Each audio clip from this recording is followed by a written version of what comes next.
This is the One Up Network, and welcome to the One Up Years podcast for Friday, August the 25th. I'm Garnet Lee, your host, and sitting in for Luke, who is a little run down over in Germany, and, you know, considering the time frame, we got Mark McDonald. Yeah. How you doing?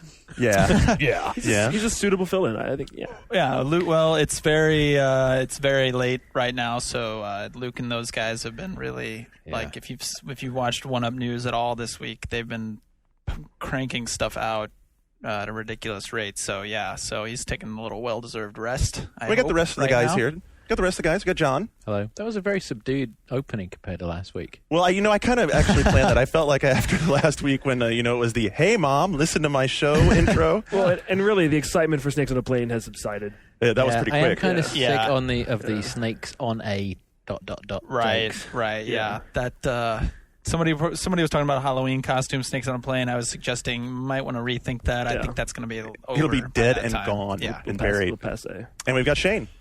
Yep. No special appearance, just Shane. Mark's the special guest. He's part of our team. And a hell of a present he brought us. Is this not awesome? Yeah, Mark brought us some fantastic rum from Belize. So because it's important to have those warning labels out there, I'll just go ahead and say that excessive consumption of alcoholic beverages does impair your ability to drive, and it may cause health problems. That's right there from the Belizean label. That's right. Is Belizean the correct? I don't know. I just used it. It worked for me. What do they call themselves? I don't know, but I think the rum is doing its work, but we should probably get back to the all right. So back to the business at hand. Good show for you lined up as always. Today we're going to do the What You've Been Playing segment in the first part, along with some reader mail that John's gotten off the boards. Coming back in the second segment, we're going to do all about Leipzig. We've got a stack of stuff, and of course, much stuff, Yeah. so much stuff going on this week. It's crazy. Although, ironically, Leipzig, for all the build-up, seems like kind of a letdown a little bit to me. Well, we can talk about that. Yeah, we can definitely talk about it. I might disagree, but Really? Yeah. Well, I think expectations were too high, but yeah. They were. Okay, so we'll hit that in the second part. And then coming back in the third section, it's not been quiet in news either. And, Luke might not be here. We have plenty of news rounded up. John has been rounding up the news, so we're ready to hit that in the third segment. So, who's been playing games? I've been, so snowed on stuff. I haven't. So, Mark? Well, we've talked about it before. I'm still really playing Dead Rising. Come on, man. I'm actually going through 50 achievements. Each one's worth 20 points. I'm going through getting Frank the Pimp, where you escort 8 women at one time. Going through getting getting the Mega Man outfit, getting all this stuff. It's really, I just can't put it down. It's weird. You're hooked. I'm hooked. But you'd still probably give it a 7.5, right? I would probably give it an 8. I would probably give that game an 8. And I'm saying that as somebody, it's actually third on my list of 360 games. I was checking my, how you do that thing where your 360 can blog. Right. And it gets real sad if you don't play it. My 360 lately is really happy, but Geometry Wars is number one. About?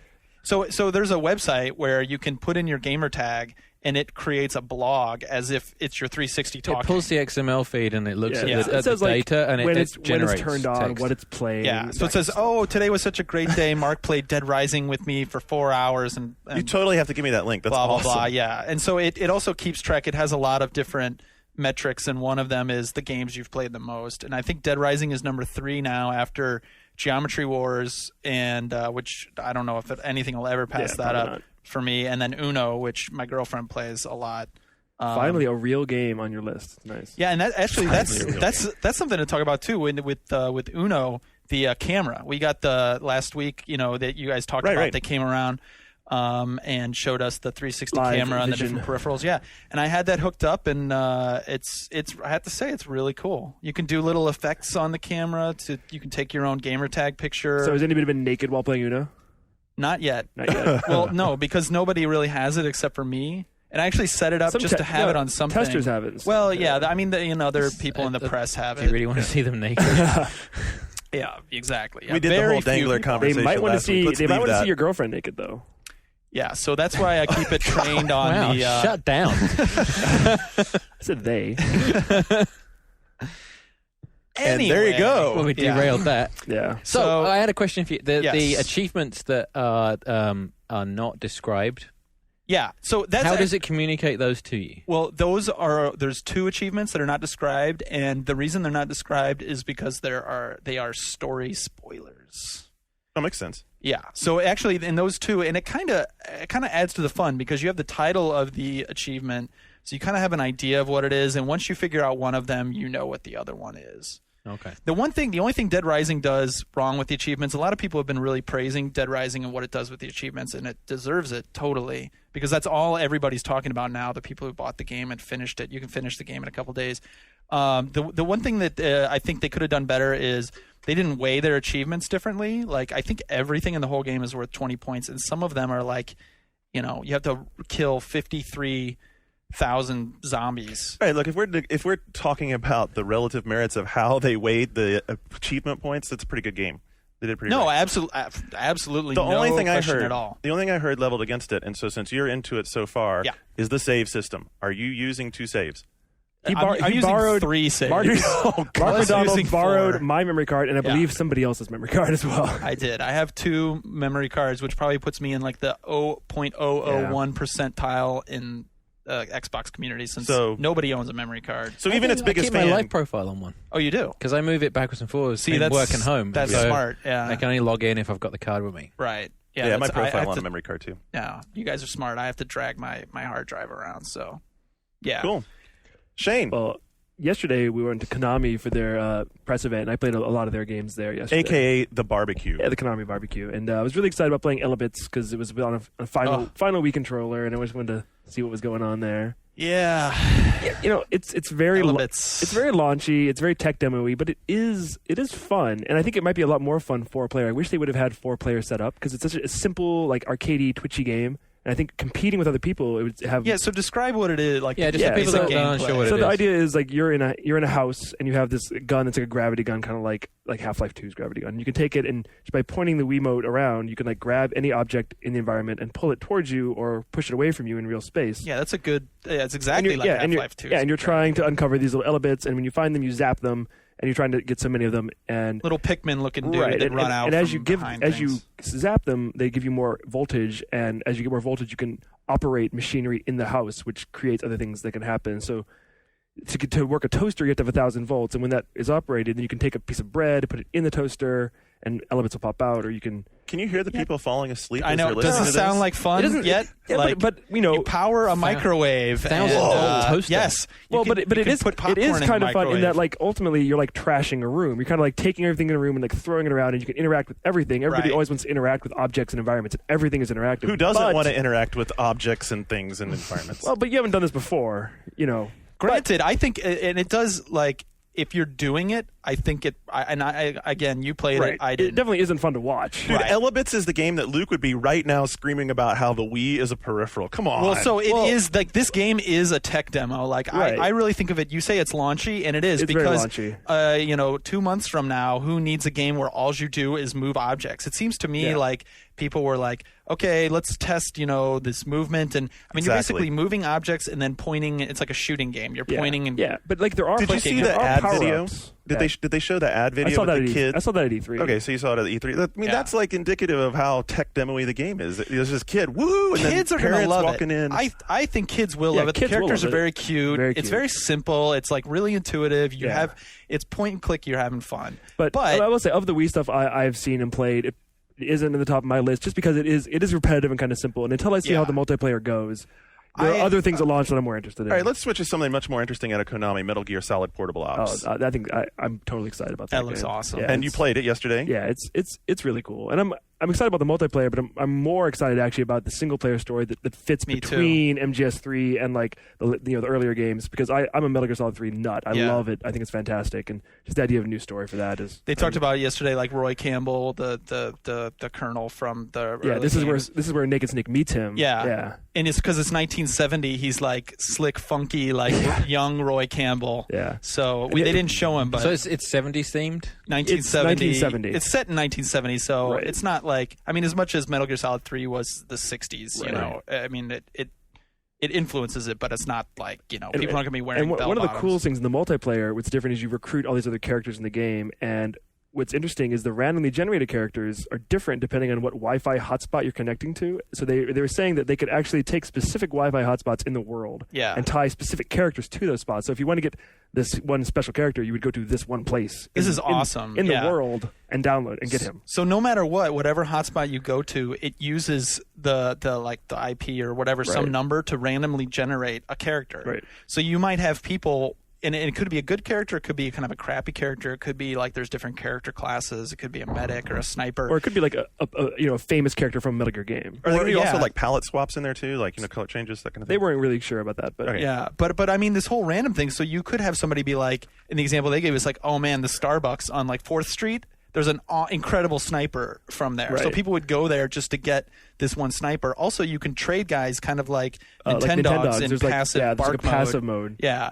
Where you just have your PSP, and you would sleep mode. You would say what the extra characters you don't want anymore, and like it would have those waiting. Yeah. And if someone else has characters they don't want, it would trade them. But how pissed are you going to be when you die with that character and lose him? Yeah, they're dead forever. But they did say you could go and download them again if you go back to that place. Yeah, well, imagine if one of them is like from, like, did you read Milky's preview? Milky's like talking about, well, what if one of the guys is like from some cafe in Tokyo and you lose him after you come back to the station? Well, that's what makes it matter. Yeah, you shouldn't have lost him. Don't play as that character if you're that worried about him. That gives the game some weight. Like Dead Rising, for as much as I hate the save system, if you only have your hard drive, you get worried sometimes when you're about to die. So I mean, folks, as you can tell, it all comes back to Dead Rising from Mars. It's all about Dead Rising. I mean, other stuff they showed, like Castlevania: Portrait of Ruin, I'm incredibly excited Looks about. fantastic. I couldn't be more excited. I mean, I know it's going to be awesome. Jeremy loved that too. Did you read it? He wrote. We got all kinds of previews. I mean, we had more content to put up in the last 3 days than we knew what to do with. It's been nuts. Yeah. Yeah. So yeah, they had some good stuff. I mean, there was some kids games I didn't care about and some other stuff, but overall, American Idol. American Idol's fantastic. Karaoke Revolution is a brilliant, that's like a marriage made in heaven, actually. And they got the best license available on a really good game. That game is brilliant. They could have given the American Idol, in fact, I'm surprised they didn't, to somebody that... Codemasters had it and made the shittiest game you've ever seen in your entire life out of it. And Konami fought to get it for a few years and finally got it. So I remember a couple of E3s ago when they had like the American Idol booth at Codemasters. I heard Paula Abdul was a real bitch. Well, the weird thing was, I don't know if you noticed, like in the likenesses, they had Simon and they had Randy, but Paula didn't look like Paula, and they were calling her Laura. I don't know what's up. Maybe they don't have Paula's likeness. Yeah, they can license her. Yeah. Special licensing agreements. She was too drunk to sign the agreement. I don't know. John, you been playing something this week? Yesterday I played Need for Speed Carbon. Oh yeah, I sat in with all that. Which is coming out on every platform you can possibly think of. John, I expect every handheld, every old gen, including GameCube. Cell phone. I watched you playing it, John, and I would say I expect a little more finesse from you. It was quite hard. Yeah. I thought I was doing okay, and then apparently I wasn't. I don't know what to make of it. It's they're trying to dress it up as something that it isn't. It's basically a bit of Most Wanted mixed with a bit of Underground. It's like they took the bits that people liked about both and mashed them up together. Mm-hmm. I don't know. I mean, I'll say I remain disappointed by this game because I love the Need for Speed series, but they kill it when they do stuff like this, which is just like take a bunch of parts off the bin, throw them together, and shovel out another game. It's definitely a filling the gaps game this year. It's not. I mean, it's their second biggest franchise now behind Madden, and I was expecting something a little more impressive. And I would argue that although it does look good, it doesn't look good enough. It didn't look like a 360 game to me. No, it doesn't. And it looks like, because the problem is their PS2 and Xbox versions were looking so good. They look so good. That I was going to say looks it has some roughly comparable. Shoes to fill. Yeah. And what they found last year is that they were leading on the current gen stuff, and then they'd do stuff on 360, and it would influence the way that the current gen stuff got better. Mm-hmm. And this time they've been leading with 360, kinda. But they're not really trying to push it. And all the stuff that we saw yesterday was at night, so it looked kind of like Underground, and it was just that sort of blurry, shiny nighttime racing again. And although they claim it's not optimized, it still had that Most Wanted frame rate thing, which is not cool, folks. But I will say the part that I think grabbed my attention, I think will grab a lot of people's attention, is the real-time car adjusting. Yep. Like when you were doing that, people who were just walking by saw you doing it and stopped. Yeah, so you can go in on any part that you would in previous games just be able to bolt stuff on. So you can go to the wheels and you can stretch the size, and then you can take the spokes and make them. You have like sliders where you change the parameters of these different different parts of the car. Is it kind of like EA's like face making system? It's for those exactly it is the face making system. It's an incredible applied. system. Yeah. No other morphing in games real have time. that. Yeah, I mean, it's very impressive. So it's warping the mesh. So like you can twist the spokes on a wheel, or you can push the wheel back in so it looks like That's really cool. fat tire, and you can it has muscle cars, exotics, and tuner cars.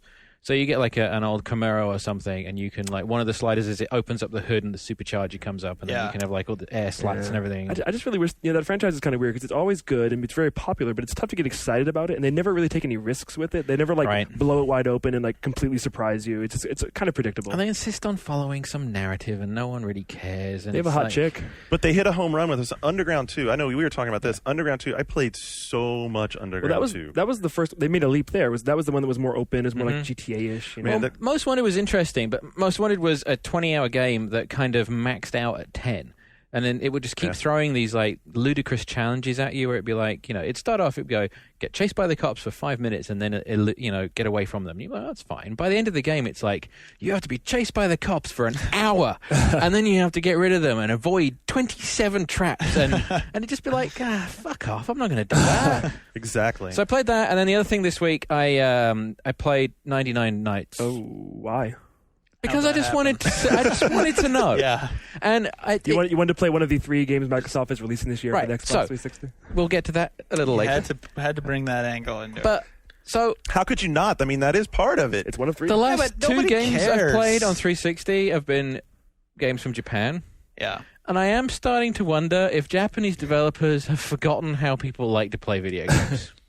Because 99 Nights is just boring. And yet again, it's your progress through the game that is where they fucked it up. It's like I played through. You press X a lot. You do press X a And lot. why? But Oh, okay. But wait, that's not actually The more- Japanese developed. Is it developed in It's Korean. Korea? That game's Korean. actually Korean. It But I is mean, what's overseen more by- annoying about it is you have to play through these missions that are 45 minutes, an hour long, and there's no nowhere to saves. save. Yeah. And if you die, what it does is it chokes things up just before the sort of big finale. So you have to wander into it, Right. I've heard this. beaten down. So you have to go hunting for health while your guys who have been depleted bundle in there. And then you beat the crap out of a troll or a wizard or whatever the hell it is that you're going after. And if you die, it takes you all the way back to the beginning. Yeah. Did you play Kingdom Under Fire?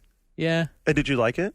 No. I mean, is it my imagination? Wasn't Kingdom? I kind of liked Kingdom Under Fire. I heard gets a- only it has a good things rap. about Kingdom Under The first one, not the Fire. second one. The Because second one. yeah, the second one I'm kind of remembering more. I wasn't a fan of that. The first one was cool because the strategic part mattered, but in 99 Nights, the strategic part feels like so much of just a. I'd heard people talking about it, and I was I was sort of overcomplicating the gameplay in my mind when I turned it on because I was waiting for. Well, Am I missing something? Last year, No, it's missing something. last year at Tokyo Game Show, I sat through an hour-long demo and interview with everybody involved, and I was just stunned by how soulless it felt. I mean, it really did feel like it was born in a marketing room. They were like, "We'll take Dynasty Warriors and Lord of the Rings, literally put those together." It's so Right. Lord of the Rings. It is exactly Dynasty Warriors with Lord of the Rings. The funny thing about Tokyo Game Show was, despite all that, and we thought that immediately, there were huge crowds. it was around the only 360 game that Japanese people cared about. only one. The only one. and there were lines to play it. As But a it didn't technical sell. demonstration of what the system's capable of. I mean, some of the battles when you're seeing hundreds of these guys running Right. down a And hill the towards the you. spell effects look pretty nice too. But what is Dynasty Warriors really every time but that? I mean, different people try to do that same formula and they don't. So is it just the license that people respond to? Like Capcom's game, it didn't do crap. Devil Kings? Devil Kings, yeah. They're making another one.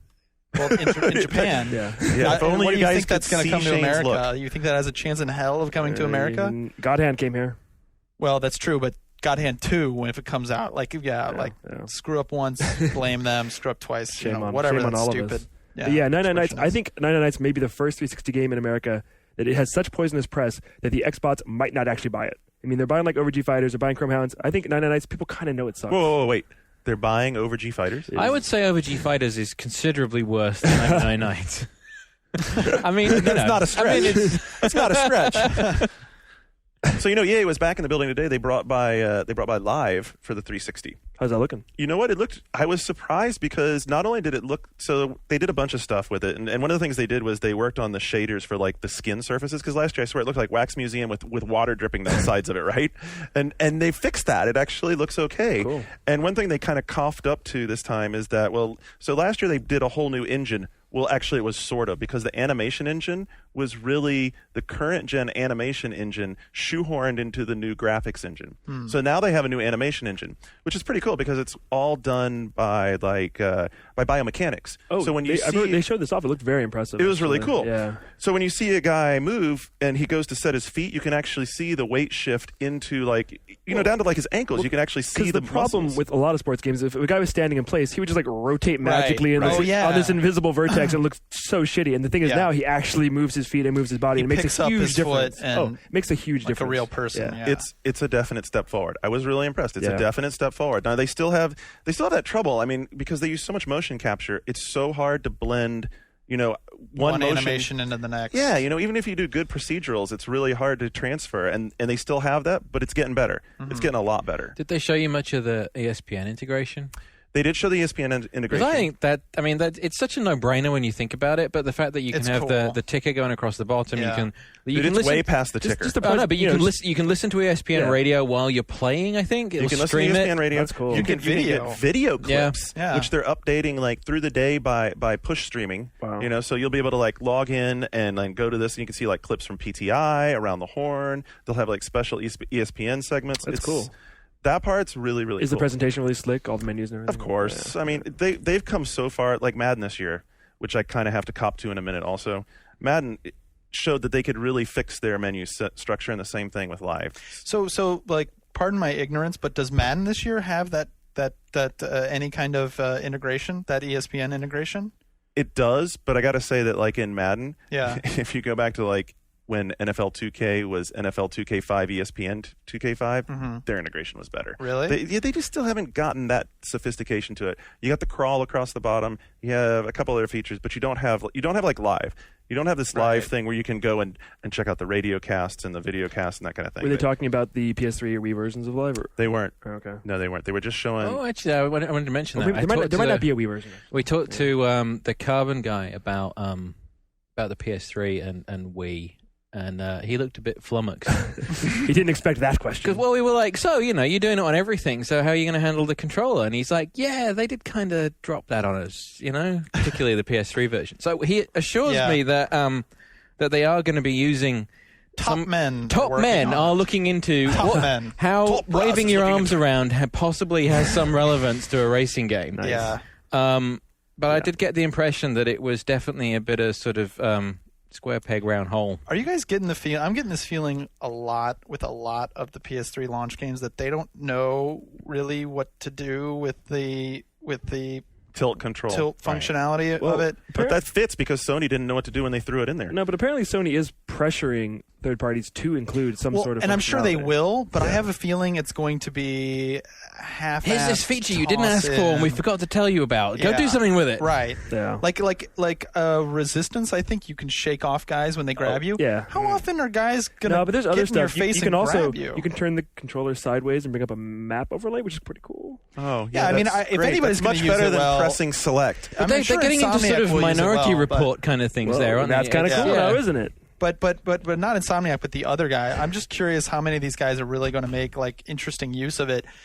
And nobody's really talking about it now. I guess it's not really in the. They might not know exactly what The the shaking specs are stuff of off it. thing, it sounded great when I heard about it, but I'm thinking a first-person game where things latch onto you. Well, wait, how That's often just are an you gonna use irritating that? If you gameplay have something, mechanic. if you have something that's latched onto you, you've already screwed up. Yeah. Like in a shooting game, unless they just make guys grab onto you. I say withhold judgment until you play yourself. No, I was absolutely not judging, and Resistance is probably a bad example because, like I say, Insomniac I have more faith in to make interesting use of it than other places. But people were like, yeah, we'll do something with it. Not quite So sure. we're probably going to be able to talk a little bit more about Resistance next week, Yeah. right? There's an event on Monday, I think. Yeah, Tuesday. Yeah. Tuesday. There's an event next week about Resistance. Anyway. Tuesday, yeah, so Matt's- we'll talk about that next week.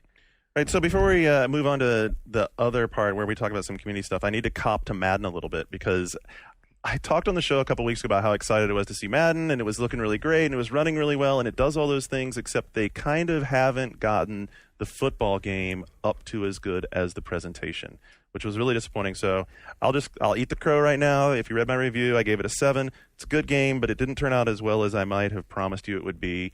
And until they can do stuff where guys aren't standing there brain dead because they have no AI moving them, then they still have a little work to You know do. what might help Madden?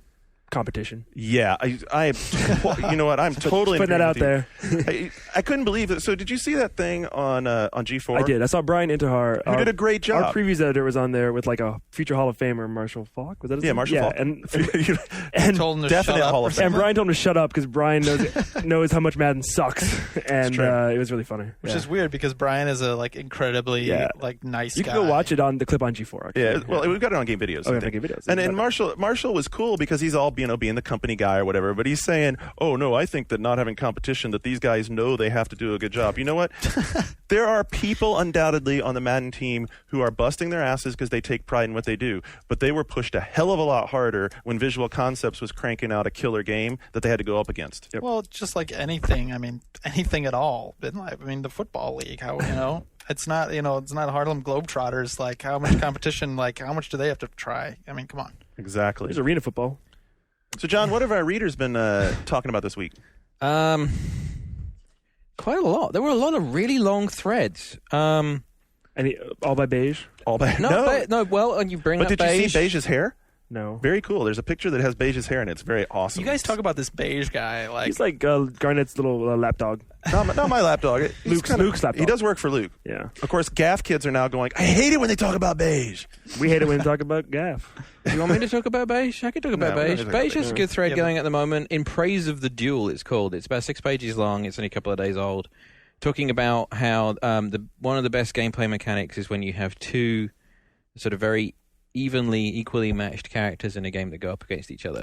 It's called fighting games. No, but I mean more than fighting games, but more in games where it's not a sort of big bad boss. It's actually something that's more of an equal relationship that you're going. And he sort of mentions Dante versus Virgil or Maximo versus the Baron, and that it's more of a duel type mechanic than the end in Metal Gear Solid 3. I The guess. end in Metal Gear Solid, or any boss battle in Metal Gear Solid 3. But that makes it Wow. more interesting than you against some huge creature. Gigantic. Yeah. It depends on the game. I Depends on mean, the game. It's prompted a lot of debate, and people have been talking about Ninja Gaiden and how Castlevania. It was always sort of the Belmonts versus Dracula, and it wasn't a true duel, but it was an interesting discussion for people that like to go and stroke their chins and that. talk about such things. Wax philosophical. Another big thread was news that apparently, according to MTV.com this week, who saw Resistance this week, the game is going to take up 22 gigabytes of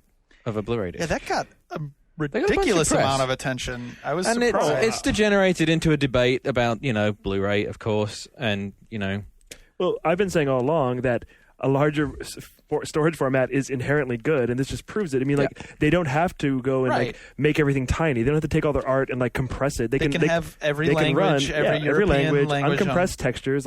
Good, bully for them. So where's the story in this? Well, the story is just that it would never fit on a. it would never DVD. fit on DVD. Fine, That's the story. But Resistance, I don't think 5 times anyone- the size of a PS2 game. Okay, there you go. I don't think anyone would argue that they're doing things the same way they would if they were trying to fit it. Well, on it seems like an inherent validation of Sony's choice to use that medium. That's what it is, and that's why. why It's news. because someone can fill it up. Yes. Why? Because the first games we're ever going to play are already games that couldn't be done on other consoles. No, that's exactly why I think this is a non-starter as a story. Because if you sat Insomniac down and said, "All right, guess what? You're making this game for 360," they'd find a they would way. have made it work. But but would it have worked the same way? And I think the inherent thing is that means we're getting presumably better looking art somehow. I think that's what the takeaway is. Dude, that's such a bullshit answer. Come No, on. no. Presumably somehow better looking. Well, no one's. What the hell does that mean? Most people haven't played this game or seen this game, so it's tough to actually prove it has better looking textures than Xbox 360. That's a natural assumption that Yeah. if it's 22 gigs, it needs to be 22 Well, gigs. I don't think it's necessarily true. I think it is an assumption. Yeah. But It is totally an assumption. yeah, I mean, like Ted Price said at GDC, one disc, you can have all your languages of all your different SKUs. You can do all this stuff. You don't need to worry about space. So Right. I don't think it's necessarily saying that that it validates the whole Blu-ray thing. I think any developer is going to be happy to have more space, and if you don't have to worry about it, they're not going to. But we'll see what that means. If you don't have to that play means, compression games, you don't have to play them. That's that. right. I mean, Okay. we'll see if that means anything for loading times too. That's true. Who knows? Yeah, there's been debate about that. There's some people have said that Blu-ray transfer speeds are pretty slow, and other people, it seems a little unclear. So until we see the thing running next month. Yeah. Symfony responded to our comments about Live last week, and the whole microtransaction thing and the consumables did actually spawn a lot of debate. Go figure. It did? But he actually came What do you up with a when we were talking about just Live and it being a pay service. He actually brings up the point that, you know, when Live Anywhere is part of Vista, presumably it is going to be free. So is that is the clock ticking on Live going free, and it tied in with the PC version? Yeah, I saw the other Which is an question interesting point. I saw the other question where there's just thrown out there, would free Live, would it help? Whatever the hell help means. I mean, would it help what? I do believe that Xbox Live Gold will become free. I still believe it. I think you're right. I don't Because you disagree. think Sony and Nintendo's going to give it away, and they're going to have no choice. Yes. So what are they going to do to everybody that already paid for it? Nothing. Really? Maybe give you credit for microtransaction. I don't know. Some Maybe. points or something. Yeah, but I mean, You don't think there's a chance of it going the other way, where Sony and Nintendo come out with something where they're like, actually, now that we have to put up all these servers, No, I mean, where the third parties are like, hey, we have to pay for this stuff. I think the AOL announcement recently, the AOL going free, it's just the way the market's going. If people are paying for broadband in their home, they don't want to pay extra money for a service because they're already paying for like the main service, and it's just if the Sony thing comes out and there's totally free, and that the whole thing pans out the way that it sounds like it's going to, and Nintendo is the same way, I agree. I mean, it means something. Yeah, and it's a smart move on Microsoft's part to wait and see, just to make Right. sure that they're not giving But the I cow would and the milk definitely away. do that, because I'm still, I'm not going to, do any. I'm not going to count anything before I have the PS3 in my We'll home, see. and it's the difficulty working that Live way. faces is that they don't deliver a single piece of content for your expenditure. They're enabling other people to give you content. They're enabling games to have multiplayer connectivity, and they're providing all this infrastructure so you don't see it. You don't mind paying money for your TiVo service. You don't mind paying money for Right. whatever television, cable or DirecTV you're connected to. You don't mind paying money for an EGM subscription. Whatever it might be, there are other subscription services that you don't mind paying money for. But because people don't feel like there's something tactile that they're getting out of their gold membership, that's where this argument comes from. Well, I disagree, but right now it's not a problem. When and if that happens, that will be a problem. Right now, who complains about paying for Live? Live is great. Like, Well, it's a great I don't. service. I get I'm my money. arguing that I think I The get my thing money is, for on it. November, Yeah, on November exactly. 17th, if you can buy Call of Duty 3 and have the exact same online experience Right. for free on PlayStation 3, or pay $50 to have it on Xbox, that's the difference. Exactly. So That is when the and if that happens, Agreed. When? yes, then it is going to become an issue. So if Microsoft is listening, you know what? I'd be willing, just like we do on television, to watch ads here and there to get my Live service for free, because I tell you this. And I think we'll be watching ads on Sony's service. I guarantee it. Exactly. Oh, yeah. Somebody's got to pay for it. Oh, yeah. But, Well, then I Nothing's might for free. pay to not do that, because but you're already Okay. seeing ads on Xbox Live during those free weekends. Those are sponsored by companies, and you're forced to watch ads. So you're paying for it. wait, You're where still- am I forced to watch ads? when they do the free Xbox Live Gold tryout weekends, if Yeah. you go on as a paying Xbox Live Gold member, you Yeah. still see those ads. Everything, all the menus are branded. Where? by- Oh, in the little that's- square there. Those are ads, dude. Yeah, but they're ads for games and Did you? things. No, that- did you Yeah, actually the go Gold on? Weekend, it was an Yeah. ad for Verizon. Oh, really? Yeah. Oh, Didn't okay. Toyota No, I do must one not or have been on something like Toyota that? did one. remember. I Yeah, think- they're sponsored, and that's what Yeah. you'll be seeing on PS3. I And bet. Cadillac did that free thing. Yeah. Very quickly, the other thing, if you're into handheld trolling and like Flame Wars, Who there's- isn't? I mean, it's recreational now. It's because it's 13 pages long. The question was posed: explain to me what makes the DS a superior machine, Oh. which has turned into quite a little fight. Loaded question. Loaded question. Nemo Software. 80. Nemo End of 80. comment. Yeah. You don't have to do it now. Nemo 83 actually raised an interesting point, which is kicking off pretty fast. Nintendo Wii hate the fruit, love the tree was his description. Where everyone seems to be loving the actual machine, but when you look at the games, particularly with what we're going to talk about in a little while with Leipzig, there isn't a lot to love on the games front by the looks of it. Well, if love is skin deep, that's Here's what- the thing with the Wii. Maybe we'll get into it in Leipzig. It's the same thing with the DS, where it's like every Nintendo game, every Nintendo franchise, and then maybe Castlevania. Mm-hmm. Like that's the same thing it was on It's GBA. It's changing. Like, what major big third-party games are you really excited about? Besides Final Fantasy, I'll give you. Like saying things like Trauma Center and Phoenix Wright have become these weird little cult hits that are transcending like the niche status you might have assumed. But compared to any other console, like those are like the exceptions that prove the rule. Compared to any other console, like Dragon Quest, that's I'm interested in that. I mean, Square Enix more and more is committed to it, and like if more companies like Capcom and Konami jump on board and start making real games for it, I think it can change, and like our perception can change. I think when you see the third-party support for PSP, despite the numbers, especially in Japan, I think it's changing. It's shifting, dude. It's shifting. Well, we'll get a chance to talk about what's coming out of Leipzig, at least, in just a minute. We're coming back on the other side with a complete wrap-up of everything from the Fatherland. You're listening to One Up Yours, part of the One Up Radio Network.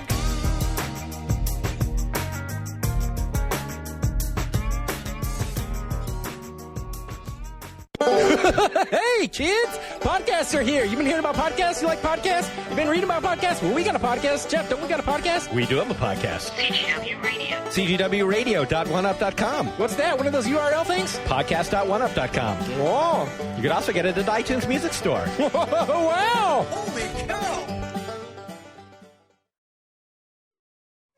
Can't get enough of DL.TV? Then download our podcast. Just go to DL.TV and click on the audio link. Turning them loose. You'll be able to listen to Patrick, Robert, and the rest of the gang over and over and over again. Remember to keep the ear canal clean and don't share if you don't want to risk spreading disease.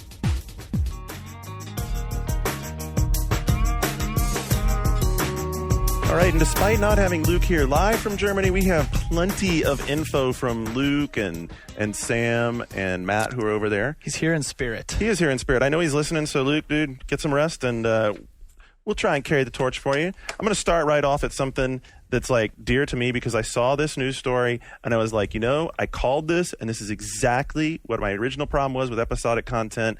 Valve announcing that they're delaying Episode 2 content to next year. What the hell? This is exactly why episodic content is not working in the model that they're purporting right now to being like the next Does it best say thing. what is possibly causing this?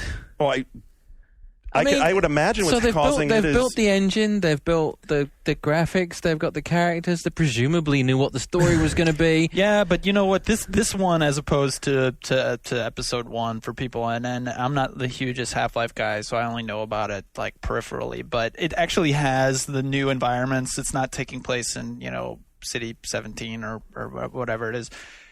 And there's like AI. Well, they had AI characters last time, but there's a lot of stuff going on. Not any apologies for it, but it's like, would you rather, like any game, would you rather them release it just now and kind of half-ass it? I'd rather they released it, episodically, perhaps. How about that? I'm going to make the same argument I made about episodic gaming in the first place, which is that we've all talked to producers and developers of games a lot of times, and we all know that during that last few months is where they're really polishing the game, and they never feel like they've got it to the point that they want it. And doing something episodic the way they're doing this episodic model puts you every few months on that same, wow, it's not, if we had 2 more months, we could do this.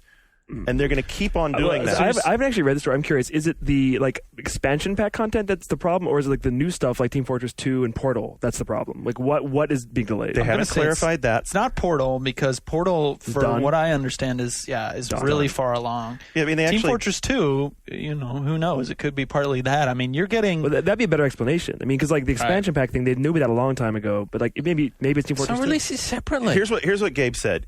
Our thing is always that we're trying to make really good experiences, and so we're going to manage to that rather than the schedule, which is exactly what I said. Are you saying that because it's episodic content, it should be held to a different standard than a normal game release, or is this a rule? Really? Absolutely, because if you're going, the whole idea behind the model is that you keep people hooked like a story. It's either episodic or it's a series of sequels.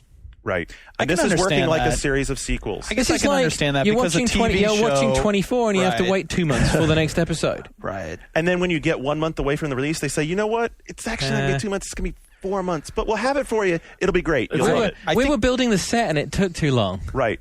So I guess this also means a pushback for the console versions as well. It's all one big ball of wax. Yeah, they're going to do it all as a unified launch.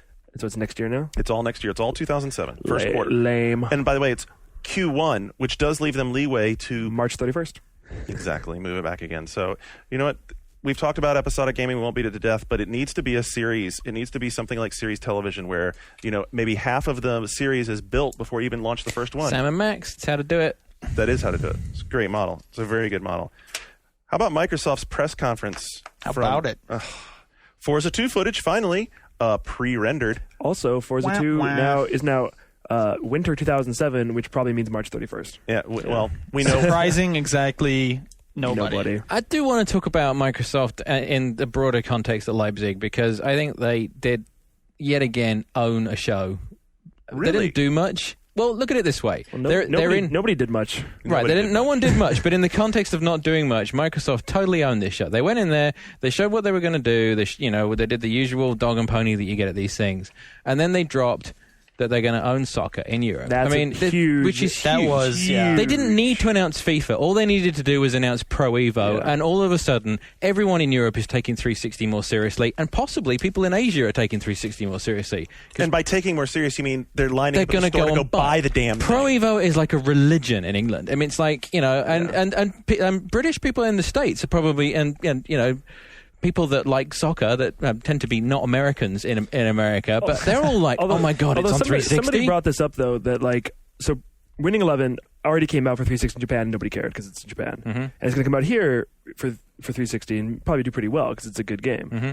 But the PS3 Winning 11 is still pretty early in production and probably won't come out in Japan until like spring-summer time frame. So by the time this exclusivity thing ends in 12 months, like next fall, that would be when it would actually be coming out in England anyway for PS3. Right. So this is maybe kind of a non-issue. Well, no, it is an issue in the fact that for the next year, if you want next-gen soccer, which means you want to play a reliable online experience, because if you've tried playing Winning 11 online on PS2, it sucks. Not so much. This is the one to go. Everyone I know is like, oh my God, it's finally coming to 360. This is what I've been waiting for so long. Screw FIFA, that's the one. So that was how they finished their press conference. It was a very Steve Jobs. Oh, and one more thing. By the way, we own soccer. Yeah. Kaboom. How did Sony respond?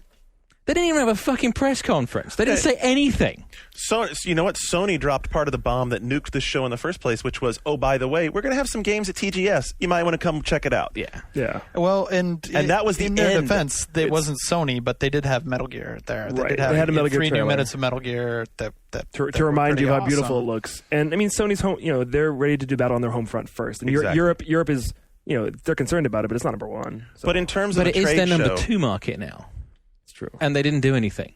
in terms of a trade show, you're always forward-looking, right? So we're looking at like what's going to be coming up, and right now PS3 is definitely really, really high on the radar. And for them to right at the beginning of the Leipzig show say, "Oh, by the way, TGS, we're going to have 27 games. 27 games. You might want to come play it in Tokyo."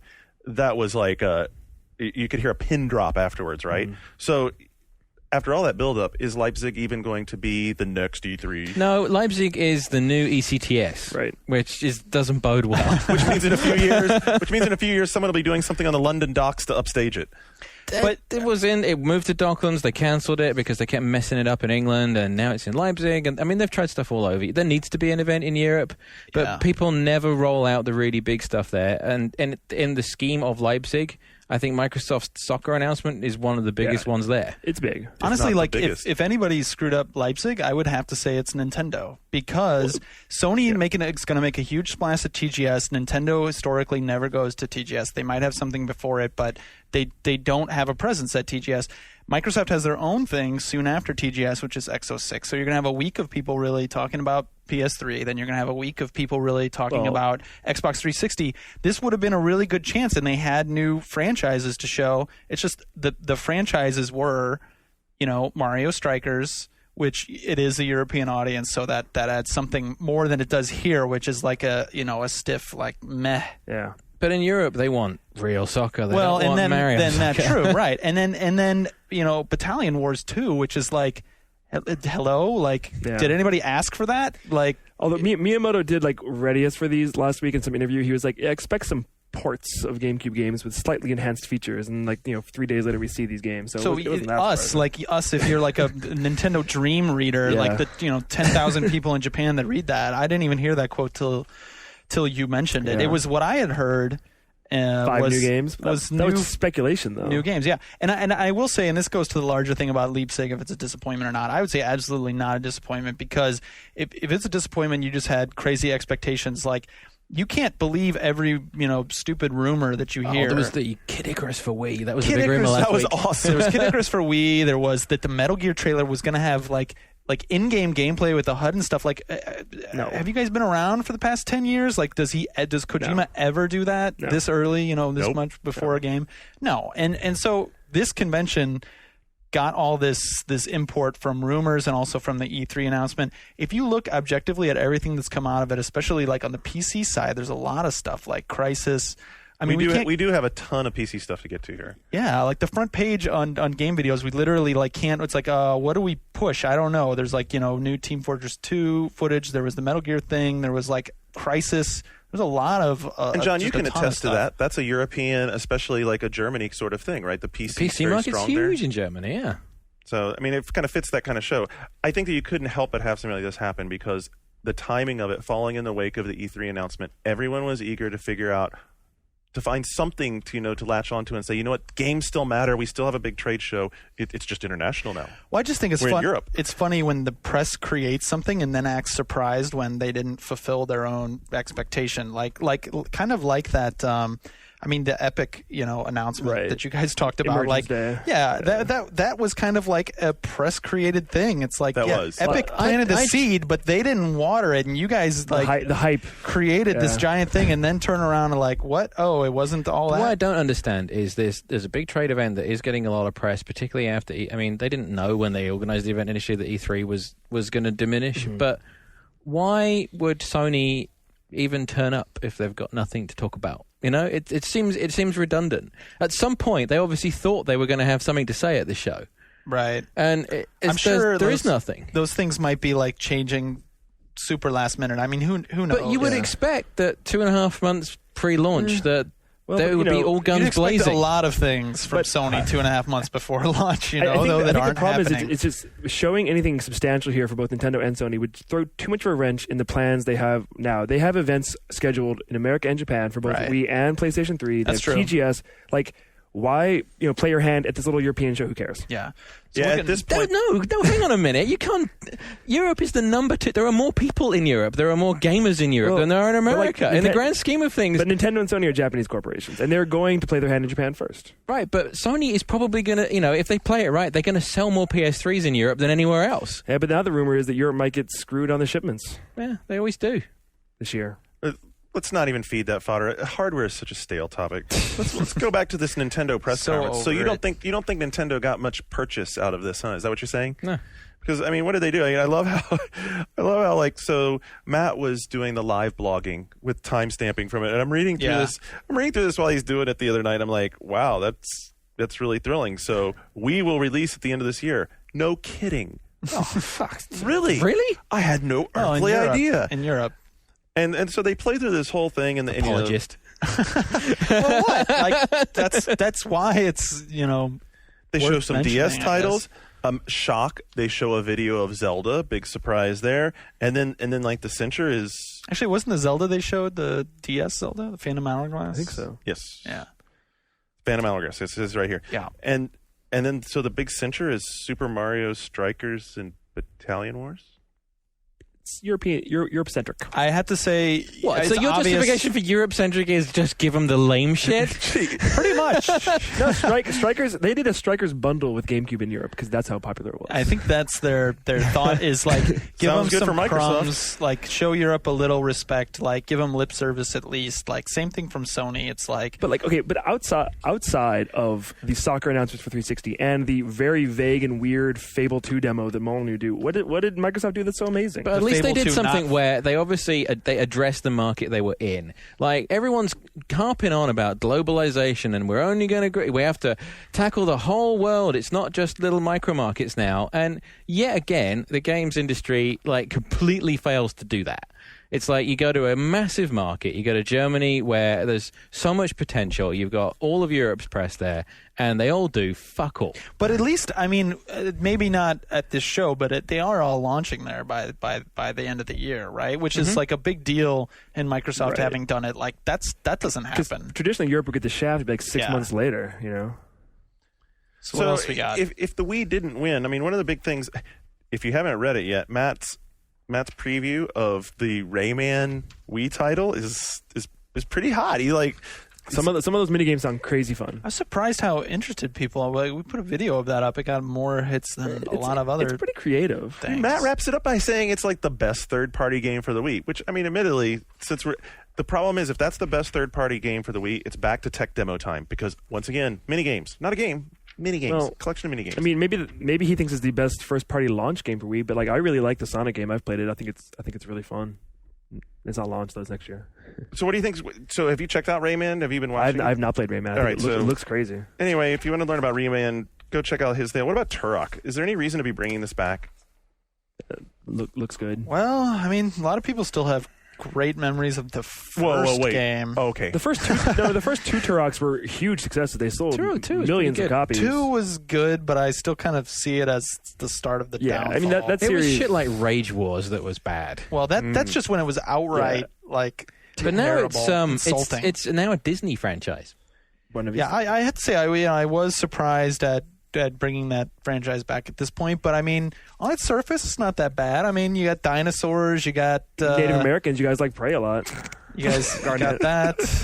I don't know. Prey with dinosaurs. It sounds awesome, doesn't it? There you go. As much as the Turok franchise met with diminishing returns, and I'm the person at this table who've played all the way through Turok Evolution. And it's Excuse me, I am the one don't who bring beat this up. No. the final boss. No. Anyway, You couldn't do it. You called me over. You calling Shane a pussy? I didn't say. All I'm saying is he needed help. because I was And laughing. Tobias Bruckner was laughing at him No, I from was atop his mechanical T-Rex. And I took him down. I was laughing so hard First at the try. last boss that I couldn't. First fight try. him. Anyway, that game sucked. But no, That game sucked. there's no reason not to try again. It looks pretty good. People like shooting dinosaurs. I say go for it. You know Yeah, what? people are excited Sam and about Luke it. were doing a fair amount of laughing over at the Microsoft booth. Did you see that video of them with Viva Pinata? Oh my gosh! I did. Apparently, they're giving it another chance, though. They're apparently they made fixes. Yeah, on the show floor Microsoft to said the that game. it was broken and that it isn't actually crap. Yeah, whatever. You know what? So there's this huge thread that came up about whether or not Luke is the asshole of the world who's single-handedly killed E3 by being a jerkwad. Oh my God. What are you supposed to do if you walk up to a display at a trade show where these guys have been building demos, specifically to show at the trade show, and it looks like crap? Do you say it looks like crap? You say it looks like crap. I can't believe everybody out there who's like finding fault with this coverage of Viva Pinata, you haven't played the game, or if you have played the game, like I don't know what's screw up. that. But it's how could you who ask? cares? How can you sit it there? Sucks. It runs at like 3 frames a second in that video. It looks terrible. How can you sit there as people who are reading our coverage and say, you know what, we don't really want you to tell us when something looks like shit. What we want you to do is go over to the nice PR people and ask them if maybe there's an explanation why it doesn't look good.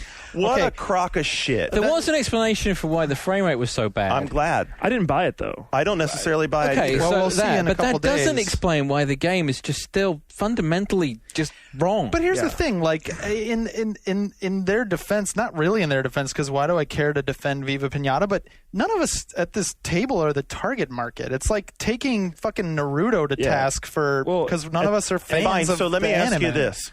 Grab by the Ghoulies, a questionable Perfect Dark, and Viva Pinata. And Cameo. What the hell is left with Rare? Well, okay, yeah. What the hell's what's left? Certainly a valid question, but Viva Pinata, like folding that into it, we don't know if it becomes like 4Kids is doing the cartoon. It's like action figures. Any you say kid show. we're not the target, but we can at least. We can take a look at it and of course we and can assess it. I mean, of course we can. We can take a look at Bratz though, but like there are- from Konami, there are and be more like, problems. what is this shit? But like more of the problems is the target audience that they're aiming this at doesn't have Xbox 360s. And Well, that's And true. if the game isn't any good, they're not going to buy it for it. Right. And more importantly, when Microsoft had like a dense first-party fall lineup of 6 titles, it was easy to just like not pay attention to Viva Pinata because you didn't care about it. But now that they only have 2 games coming out this fall, Gears of War and Viva Pinata, you suddenly have to care about Viva Two Pinata. things. One, the only reason any of us are talking about Viva Pinata right now, even being a first-party game, is because Rare's developing it. Right. That's it. That's the only reason. But yeah, they're Number rare. two, nobody cares outside of, we've talked about this before, nobody cares if thing is a first party or a third party. They care if Well, it's exclusive to a system or not. Mark and I had a huge fight about this last night, and like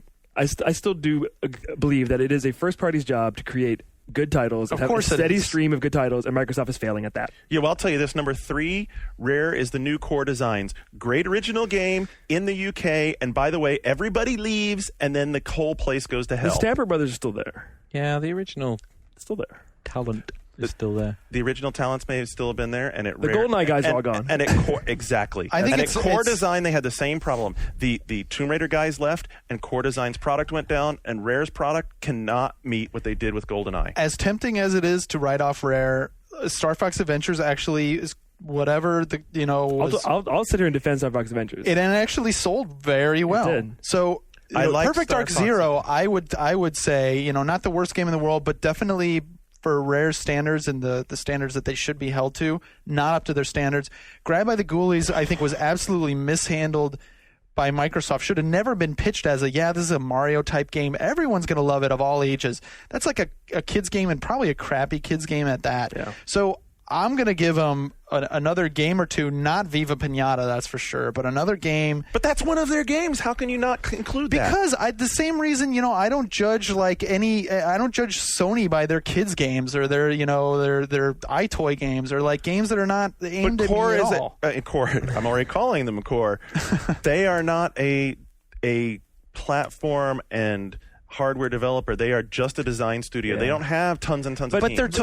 they're one of they This might is what as they well be. chose They're, to build. They're But with Microsoft. I think we're all missing the point of Viva Pinata. The problem is it's a game that isn't for us, and that it's not a good game for the people who it's intended for. Well, that And I that's the don't. problem. I'm not convinced of that. But if why do you? Well, think I'm convinced. Yeah. I mean, I have kids. They're a little younger than the intended range, but I mean, the beauty you're of gonna a play good, the kids card. I'm going to play the kids card.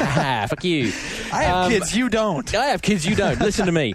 But the beauty of a good kids game is that even with young kids, you can sit down with a game that skews a little older than what's intended for, and they will enjoy and they will aspire to want to be old enough to understand it and to play it. And I think Viva Pinata makes too many mistakes where kids are just going to look at it and go, I don't understand. It's confusing. It's a confusing game, and kids are going to be confused. Do you think it'll matter if the cartoon takes off? Isn't this a case of if the cartoon takes off, it's going to be a success? If the cartoon if it doesn't, really it's takes not. off, and like kids just have to have Viva Pinata products, then there is a chance it could succeed.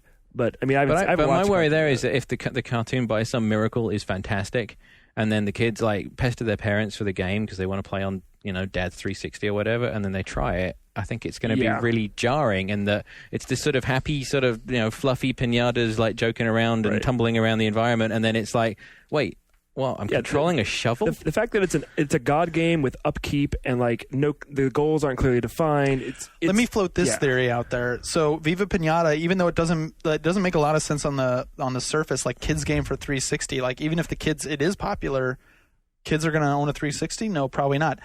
Maybe this is Microsoft's way of saying, hey, third-party developers, it's okay. Make your kids games on 360 because look, we're like floating out the trial balloon. We are forging ahead. You following behind us.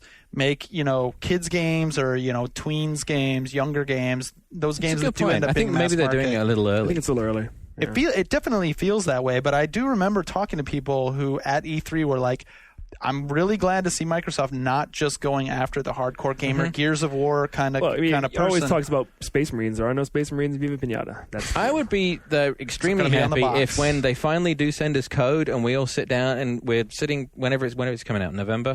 I guess in November. We're sitting here in November and you go, you know what? I was playing Vivian Pinata this week. It's actually not that bad. But and this comes back to my point. None of us would even deign to try that game, except for maybe you, because no. But I mean, because you have kids, and you might Right. be like, yeah, this is something we can do. We wouldn't even be looking at this. It's another game one, if a it bit wasn't like made when by you were Rare. talking about 99 Nights, where it's like we're at a point still with the Xbox audience where they're pretty much prepared to try everything. yeah. And demos true. make it easy. And, if And there's demos make it if there's easy. a demo of Viva Pinata, that could change things. I don't know. We'll see. Well, for the hardcore gamer, I'd say that if you're looking at this show and talking about like a single piece of software that won, it's got to be Crysis. Holy- Crisis is beautiful. Yeah. and it's still just running DX9. Yeah. Yeah, DirectX 10. Well, they showed us a few months ago what it will look like on DirectX 10. It's absurd, and like I can't wait. It looks pretty absurd in DX9. Really absurd. Yeah, Thanks, it does. And the DX9 version, it sounds like that's very likely to be what the 360 version is going to be like, yeah? Well, yeah, since DirectX 10 doesn't really run on 360s. Yeah, there was a story floating this week that the ATI was going to issue a patch to the 360 operating system so it could run DX10, and that went back and forth. Apparently it's not, but Crysis can run on 360, apparently. Right, and where the stuff comes from on the 360 especially is that it can do some stuff beyond just the DX9 spec. It's just different. The ATI chip that's in the 360 was never developed as a PC part anyway. Mm-hmm. I mean, that's one of the advantages that it has. If we talk about hardware comparison to PS3, is that the PS3 used an off-the-shelf PC graphics solution, and the ATI solution in the 360 was designed for You consoles. can't call the PS3 graphics solution off the shelf. It has like the crazy processor with the RSX. That's not off the shelf. The custom developed RSX chip in the PS3 is not off the shelf. I'll wait for the forum to respond. All right. You guys totally lost me. All I know is cell chip, and people hate developing on the PS3. So the other thing I noticed about the video about Crysis is we were all talking about how much it wasn't going to be Far Cry, but I'll be damned if that video doesn't look. It's Far Cry with aliens. Yeah.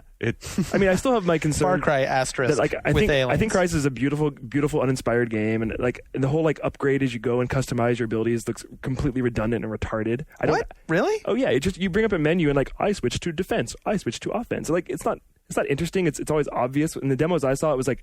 No, I thought it was cool though, choosing the different bullets and in the doing. You just bring up a menu and pick one of things. It's like I don't know. It didn't customizing your gun. It didn't seem implemented into the game world in any way. You just bring up a menu and I put my points on defense. I put my points on speed. Well, it seemed implemented as much as anything's implemented in a GTA game. I mean, that's kind of what it is. It's like, hey, you can jump at this trade-off.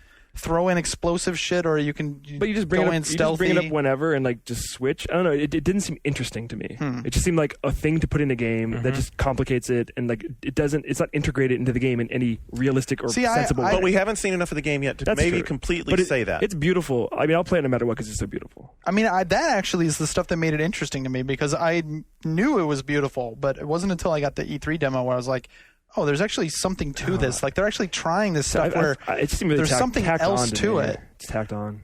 So I know I wasn't the only person, though, who looked at Halo 2 after Crysis and said, really? Are you sure you want to do that? Halo 2 PC? Yeah. Is it free? Guess what? It sure should be. Guess what? Halo 1 came out how long after Halo Xbox? Sold fucking shitloads. On PC? Yes. Tons. People bought it. Okay. People don't worry. Like good games, Garnet. Don't lose any sleep over how Halo 2 is going to do on Vista. Don't worry about that. Don't lose any sleep on how it looks. I'm not losing Don't any worry sleep about over any it. of that. I'm just watching it and I'm saying, so the best you can do, and it's locked in as a Vista exclusive, the best you can do for me is some slightly nicer models and textures? But what of course, same thing with Halo 1. What do you think they're going to do? Go back and redo the game? No. No, they don't have to. They don't have to do it. People are still going to buy it. That's why you're going to buy Halo 3 next year. Is because Why does it need to be a Vista Is because exclusive? Halo 2 doesn't look like Because it. they're trying to sell Windows Vista. Exactly. Yeah. No So, argument. Isn't that bonk? Do you like that? You're all right with that? No, I don't. It's their thing. They can do what they want with it. I mean, I don't really care one way or the other. You want DX10, you're going to have to buy Vista anyway. I want everyone. DX10. You're gonna have to buy Vista no matter what. Let's face it. Let's be real. 2 years Are you from still now- using Windows 95? No. You're just gonna have to buy Vista because Microsoft owns all of us. That's a whole much all of longer our conversation. computers. XP Yeah. was the first time they did a good software upgrade in a long time. So let's not get into the XP and Vista argument. But let's also not pretend that we're all not going to be running Vista on our PCs. I mean, But the question is anybody who played Halo 2, 2 years ago care at all? Probably not. actually they do because you can do lots of people will start making Oh, there'll be mods like crazy on that thing. different stuff. And I mean, sometimes maybe the player limit will be larger. Who knows? Mouse and keyboard too. There'll be new maps for sure, along with mouse and keyboard controls. There'll be new maps, new official maps along with it. I'm Completely sure. as an aside, do you guys have any idea why Stubbs the Zombie was the only legitimate game that used the Halo engine? No, Ever heard anything? Yeah, I don't know if that's the case necessarily, or they just was it publicized was it that licensed one out because freely? I don't because think- he used to work at Bungie Right, because the yeah. guy who who made the game. Right. And, used to work. I was at always Bungie, interested by that because I was talking to Matt Leone, if you guys don't know, loves Stubbs the Zombie, and so it just comes up sometimes. I was thinking to myself the other day, why did no one ever use the Halo engine or make a big deal out of using the engine? Sure looks like Halo, that game. I guess, yeah. So I guess among other things we're going to talk about in news in a minute is some Halo 3 comparisons, and you've got a whole bunch of other stuff. There's all kinds of stuff. So we'll be back in a minute with the rest of the news wrap-up from outside of Germany.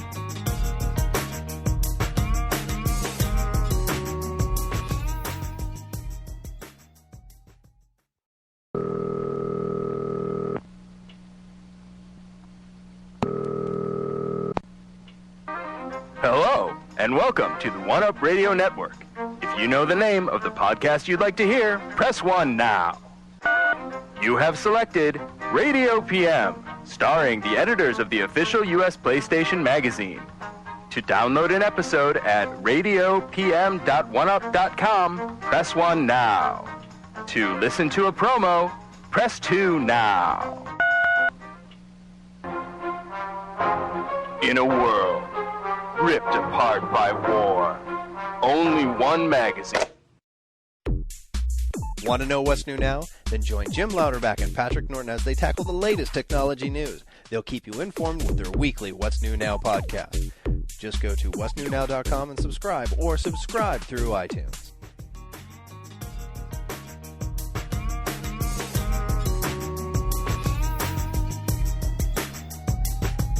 You're listening to the One Up Yours podcast on the One Up Radio Network.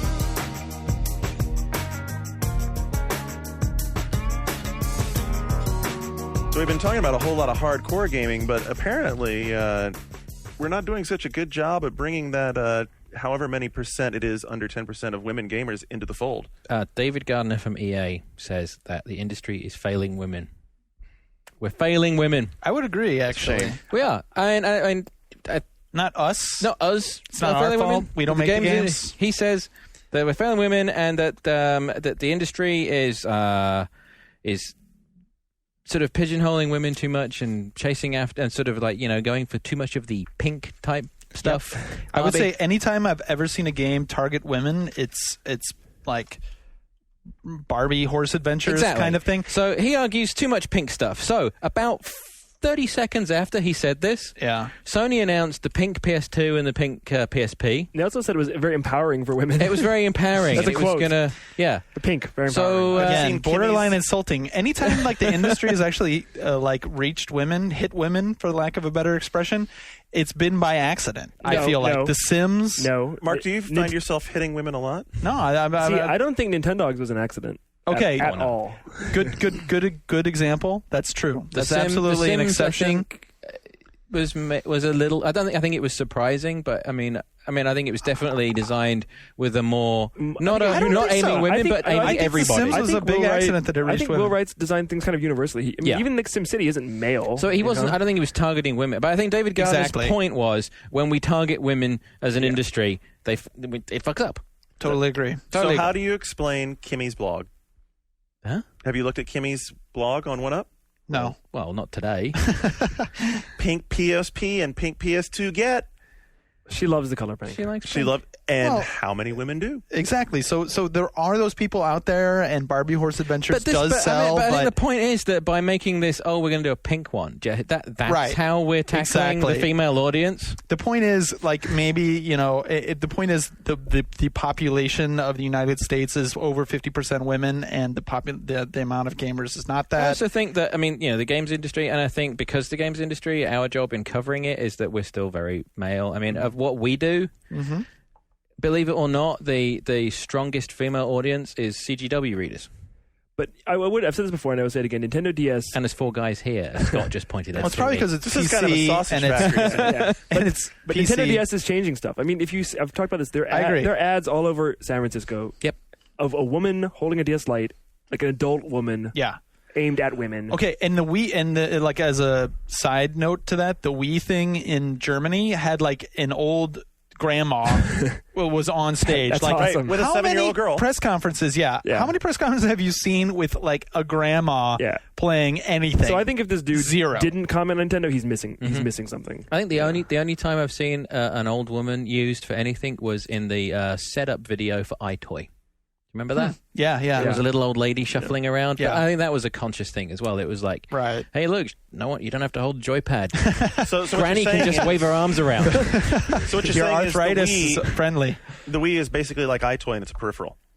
Oh, Well, I think what That's Nintendo is doing not with at Wii all. and the iToy do have a lot in common, and I think that Sony is, they should be leaning on that harder, especially in Europe. especially in Europe where people actually paid attention. Yes. What else happened in news? PS3 well, we not in mentioned production yet. PS3 not in production yet. You know, they called about that. Sony actually picked up the telephone to call me to tell me that, maybe Kaz. When we said it wasn't in production yet, what we meant was it's not in production yet. Yeah, that was a great clarification. Let us on their clarify. part. They clarified that not in production means that it's not in production, but they wanted you to feel comfortable that they're going to hit their numbers. Right. So 2 million day one, they said, and then today an analyst stated that they thought there would probably be 50% of that. So, Wow. Well, analysts, Analysts, it depends who they're into. You have some analysts that are pro Sony and some that are pro Microsoft. And you have some that just don't have a fucking clue about anything. Exactly. You were saying that they're going to cut the shipments in Europe if they cut anywhere, right? I would imagine so, yeah. That tends to be Well, who gets I screwed think on this stuff. Australasia gets screwed first. Australasia, Australia? and Asia. We have Australian listeners. They're probably going, yeah, Shane, go. Kazuka's all like, Oi, mate. Those fuckers. I don't know why I turned into a pirate then. Sorry, Australian people. It's the rum. It's the rum, yeah. It's the rum. On the subject of PS3, and we did touch on this earlier, there will be 27 playable games on PS3 at TGS. Is that number supposed to like surprise and or impress me? It's more than twice as many that were at E3. So, what are we going to see? Heavenly Sword, Gundam, The Eye of Judgment, Gran Turismo, Formula One World Championship, Motorstorm, Lair, Resistance, Hot Shots Golf, Fatal Inertia, Bladestorm, Mahjong Connection 4. Yes. Awesome. is there a train simulator in there? Derby also? Stallion in there, maybe? Oh, yeah, Railfan I will be knew in it. there. Oh. Yes. Tell me there's a Gundam game. Do I get a Gundam Yeah, I said game? Gundam. Gundam was the second one I mentioned. Armored Core 4. Yes. Big whoop. And, of course, our favorite, Coded Arms, which apparently uses the Unreal 3 engine now. It's not going to be out in March as well. It's no longer a launch title. Oh, Really? I thought Wait. I thought it's no longer coming out in March. You It is said. now coming out in March. Okay. I'm sorry. And then not on launch. also Devil May Cry 4 will be there, as There you go. well Ridge Racer 7, which Now we're talking. apparently looks really nice. Yeah, Milky was pretty hot for that. I'm Yeah. surprised by Lair because Lair has been all FMV so far. I mean, have you seen But I'm not surprised by Lair. We had a real screen. One real screen. Yeah. one real screen? Because I think they've been kind of holding that back. But I think So those is Lair guys really like that Ozzy Osbourne game? No, apparently there's parts on foot as well. Yeah, well, Like- the Ozzy Osbourne game was like, it was like running around, and which in turn was like that really old Psygnosis game. Do you remember it? Dragon something or other, could where be like you were that. like the hot chick that rode dragons, and it was like aerial combat I on do remember dragons. that. They and- don't remember it because it was a PC game. No. No, it was on PS1 as well. all I know think. is Factor 5. Like They kick cannot, ass. I cannot wait to see what those guys are doing Yeah. in real It'll be- time. it'll be Like, good. cannot freaking wait. Another thing that was kind of Leipzig related, that Luke put a story up saying that Claude Longley, the technical director on Ubisoft Montreal's Assassin's Creed, had mentioned that there was going to be a demo of Assassin's Creed that comes out before the game. The game comes out in March. Right on. We did try and clarify that with Ubisoft, and it's not that the demo is confirmed, it is that they intend to do a demo. Oh, and come on, we're like trying to put this. We're trying to put this on a special disc and pack it in with PS3. Can we stop pussyfooting around it? Is there anyone that doesn't know that Assassin's Creed is also being developed on other consoles? Come They on. would not be drawn it. Luke gave them a really, really hard time, and they in fact emphatically denied Yeah, that I engineers know. from Microsoft were there. That's which great. it's the more you draw attention away from it, the more we're going to keep asking. Sorry, Exactly. guys. The issue blew up on them, and anyway, whatever. Yeah. Other news. Apparently, Miyamoto remaking GameCube games for Wii. Well, he sort of proved that this week, didn't he? Yeah. Huh? Yeah. John, Yeah. by the way, before we get too far away from TGS, are you going to go this year? No, I'm not going, so we can have more people there with cameras and things. I mean, You know, 'cause we've I got remember you some- were like vacillating. gonna at go, one but- point. We've got some corporate miles. You should. I did hear about that. Yeah. Yeah, Vishali came today and asked me about that, so you should go. Yeah, maybe I will. You're going, right? Some corporate. I'll be Shane's there. going. I'm going. Dude, by the Up way, yours live from Tokyo. Yeah, although the Leipzig show hasn't worked out perfectly, I will promise right now on yeah. the air, the TGS show will be coming to you from another country, Tokyo, Japan.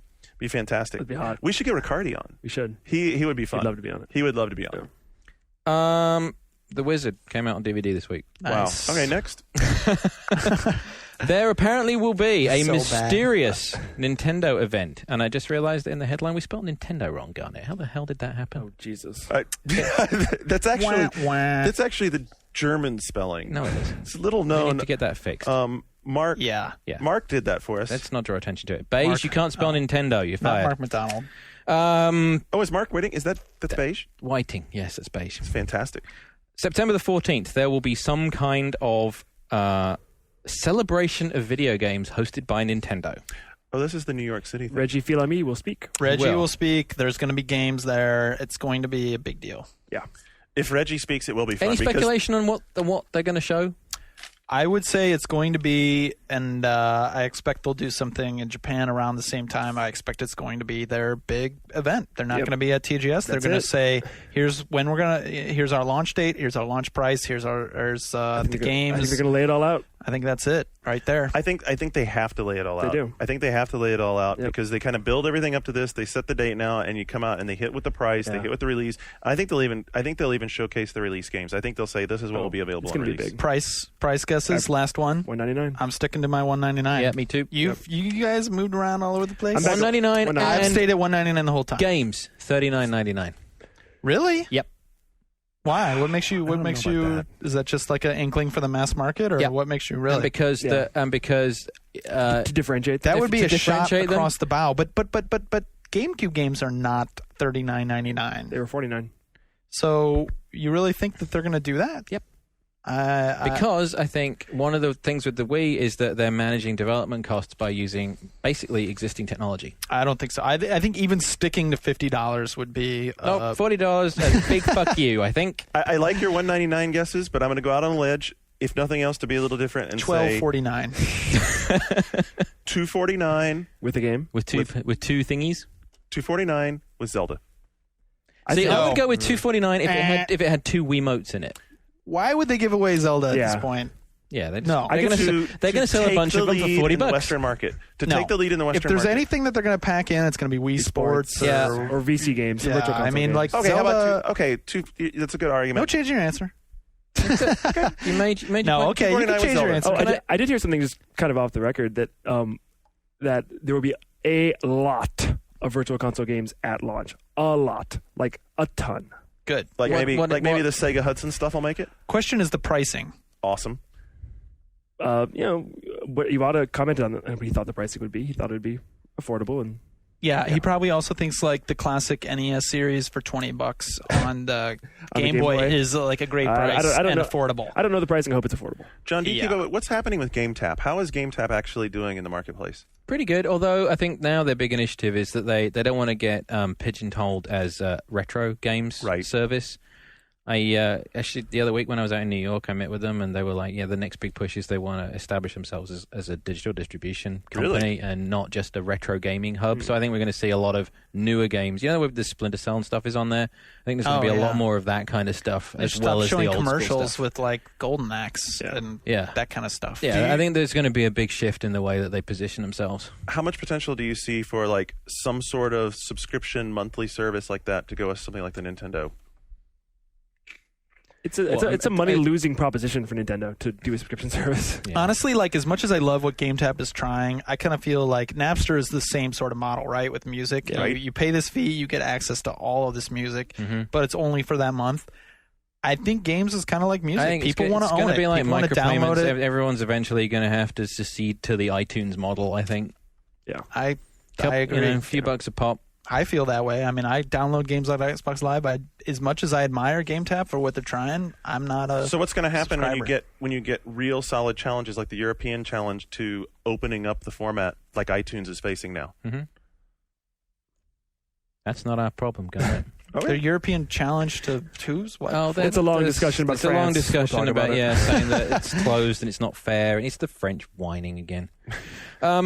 Next news item. Said as only an Englishman can. There's always something they're fucking complaining about. Damn Frenchies! Guitar Hero 2 news is trickling out on songs. after the jokes about Freebird in the original Guitar Hero, for those of you that played it a lot will remember those, Freebird is in Guitar Hero 2, complete with the 3-hour-long guitar solo, which, as we can attest, is fucking impossible on hard. Impossible hardly begins to describe it. Face melting. And also, much to the pleasure of many of us around here, Sweet Child of Mine. Awesome. Absolutely. You know, I'm really happy. Much more playable and much more fun. Awesome. In related awesome news, American Idol Character Revolution does have Every Rose Has Its Thorn by Poison. Oh, fantastic. Yeah. Wow. Yeah. I was very disappointed that DDR Supernova isn't based on Rockstar Supernova. I've been getting quite addicted to that. The thing about Guitar Hero 2 that hasn't been brought up enough that we cannot emphasize enough being awesome is practice mode. Practice mode is freaking awesome. Practice mode wins. You've got 4 different speeds. You've got the regular speed, but then you can slow it down to slow, slower, and slower. I don't know if you're allowed to talk about any of this. Practice mode? No, we could talk about practice mode. She told us we could talk about practice mode. Okay. That was like the one thing she said we could talk about. No, I'm serious. Shane being the embargo police. You're right. You're right. No, you're right. But that was like the one thing was like, you can talk about practice mode. You can't talk about anything else, but you can talk about practice mode. Anyway, so practice mode, critical for these hard songs. Other quick newsy things. News this week that EA is licensing the Unreal Engine 3, which I think everyone thought was really unusual considering they spent an enormous number of millions on Criterion so that they could not use things like the Unreal Engine. Renderware is really specific, though. Renderware does some things good, but it does other things not so well. It did Black pretty fucking well. Exactly. Yeah. But think about what Black... That's the guys who made the engine. But yeah, I've heard Renderware on PS3... Not so much. Yeah, not By the way, quite Alex, there yet. You think Alex probably listens. Alex, we were talking to Bryce today. We'd like to know about Black 2, so why don't you pick up the phone, give us a call. Come on the show. We'll Skype you in. There you go. There's a quickie. Apparently Halo 3 is going to feel more like Halo 1. Garnet, feel free to jump in there. In other words, it'll have more concrete gray corridors. Okay, and that's purple it. aliens. You might go back to the library. So here's the thing about that is that kind of feels hollow and empty to me just because and maybe it does. I'm sure it does. But people have this like nostalgia for Halo 1, like even fans. I mean, if Luke was here, my God. Well, everyone screams over Combat Evolved. He loves Halo 2, but if you talk about it in relation to Halo 1, there's like no contest. Everybody loves the pistol. You always love your first. The pistol. Yeah, the first. Yeah, honestly, I think it's mostly the pistol. It's the pistol, yeah, and it's their memories of playing on a LAN instead of playing online and da. So, I mean, we get that same crap all the time. It'll probably also feel more like Halo 1 because it's the first Halo for a new console. Look, I'll throw this out here right now. If you want to argue about how great Halo 2's single-player experience was, bring it. Forums, boards.oneup.com. Be my guest. Tell me about how great the Audrey was at the bottom of the water. Feed me, Seymour. Feed me, Seymour. Tell me about how great... So wait, I think that's the story that you're talking about. Like, what's wrong with the gameplay? That's part of the single player. Well, yeah, okay. Granted. Absolutely, you're right. Yeah, the Gravemind is like, it looks exactly like Audrey 2 from Little Shop of Horrors. Tell me about how great it was to suddenly change the dynamic right into the beginning of the game. And in case you haven't played Halo 2, I'm not going to throw the spoiler. I'm not going to throw it out there, but tell me about how great that was. Tell me about how great the battle rifle is. Do you mean playing as the Arbiter? People like that. Mark wins my title. I think that's 2 years. Public knowledge now, and people like that. I thought that was fucking brilliant. I thought it was a masterstroke. horrible. That's really when I started to fall about in love with that. The hottest discussion of November 2004 is back. It's because we've drunk a bottle of rum during the course of this, isn't it? All right. We have done a pretty good job on that bottle. But yeah. Last news item. Apparently, Burning Crusade is the first of yearly expansion packs. So World of Warcraft will live on for all eternity. Yeah. According to Blizzard COO Paul Sams. What's up, Half-Life 2 episode 2? He said, the quote, starting with Burning Crusade, every year thereafter, we plan on bringing out a new expansion set. So every 12 months. Your vein will never be untapped. Can you imagine if Valve and Blizzard built a game together? It would never be finished. It would be like the International Space Station. It would also come on, it's an MMO. What do you want? Like, of course, it's not just MMO. It's the most successful MMO of all time. Yep. Yeah, so giving something once a year. Newsflash: Blizzard wants to make money, and they're making an awful lot of it. They are making an awful lot of it. When do you think they started planning the expansion pack? Where are you coming from here? I'm coming from. They're never going to make a yearly expansion pack. They Oh, can't you don't do think it. so? You don't think so? No, absolutely not. See, I disagree because an expansion pack, you have all kinds of flexibility that you don't have in like a sequel or even episodic content. They can upgrade the graphics engine. You they can upgrade the under-promise server and software. over-deliver Yeah. every time. Dude, my rule of thumb for Blizzard had always been take the original announced release date, double it, and add a year. I do believe that I agree with Garnett in this way. I think they will possibly space those out to make room for Diablo 3 and StarCraft 2. Because they don't want because the same people play all those games. And So what do they get in? What do they gain in announcing we're going to do this once a year? Why would I think they what do they're that? doing is saying No one will World of cancel. Warcraft is not going away anytime Right. soon. Just to- It's the goal to of strike this. fear into all the competitors. Right. It's like we own this market, and in terms of MMOs, Warcraft is now that franchise, and I think it frees them up that when they do StarCraft, that it will make the questions of World of StarCraft maybe go away. Yeah. It's like we're going to keep you in this one world, and we're going to keep dripping the drug into your system for as long as we possibly can. Yeah. There's still people playing EverQuest Online Adventures, I found out recently. Why? The guys on OPM did a sort of retrospective on, like, what the hell happened with this? Yeah. And they're still maintaining it because there's still people really dedicated That is to the it. saddest news I've heard all week. There's like still people living in like towns from the gold rush in Colorado and crap like that. I mean, There's still people. there's no explaining. There's still people like, in foxholes somewhere thinking the war is still going on. yeah, Japanese soldiers on Pacific Islands that are refusing to surrender. All right, so next week Luke will be back, and he'll probably have war updates live from the front in Leipzig, Oh yeah. and we'll also have some stuff to report on probably Resistance. I would hope so. And we'll have a whole bunch of other stuff. You guys will have plenty of stuff to shoot at us about from this show on the board. So come tell us all about it on boards.oneup.com. And until next week, we are out. This has been One Up Yours, a production of the Ziff Davis Game Group and part of the One Up Radio Network.